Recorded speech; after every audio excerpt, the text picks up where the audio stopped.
Ai, fica pior aí, Nath, eu acho. Porque chama mais atenção. Horrível. Gente, tá horrível, mas pelo menos é mais espaço da sala. Nossa sala é muito pequena. Mas ali a gente nem usa ali, ó. Onde tá. A gente coloca um pano, um lençol e cobre isso aí, mas não dá. Ah, sei lá, gente. De qualquer jeito, a mala tá aparecendo aqui. Desculpa, Nath, mas tá se importando por pouca coisa. Não vou importar. Olha como tá isso aqui, a gente tem espaço pra Você tá se importando, ninguém vai vir aqui hoje. Quando for pra a chuva, você põe as coisas lá. Porque eu gosto do lugar lindo, mas tá isso. Eu já roubei essas malas 1000 vezes, eu sempre coloco elas no cantinho. Ah, beleza. Eu não me importo. Não fico na sala. Não importa, só vai ser na minha casa.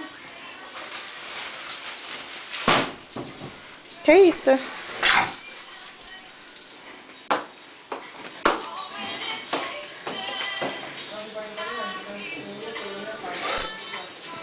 Ah, quando eu morava sozinha, eu me virava. Meu apartamento é mala, deixava tudo arrumadinho. Mas aqui, gente, a gente tá em 4. Ela não tem onde colocar essas malas. Tem que deixar aí.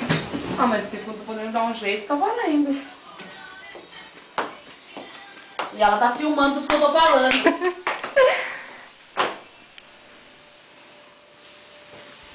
Você podia deixar isso aí no hall de entrada, deixar esse negócio ligado, porque essa bosta dessa luz... É, faz falta uma luz aí.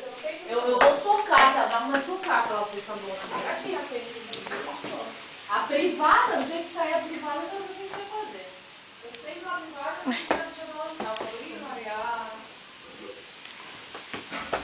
Nath? Peraí, fudeu. Pode? É que eu tô filmando. Tô filmando. Tô filmando a casa. Ah, você tá louca. Vou filmar o banheiro. Eu ia perguntar o seguinte, Pode abrir o box? Nada. Tchau, Nath.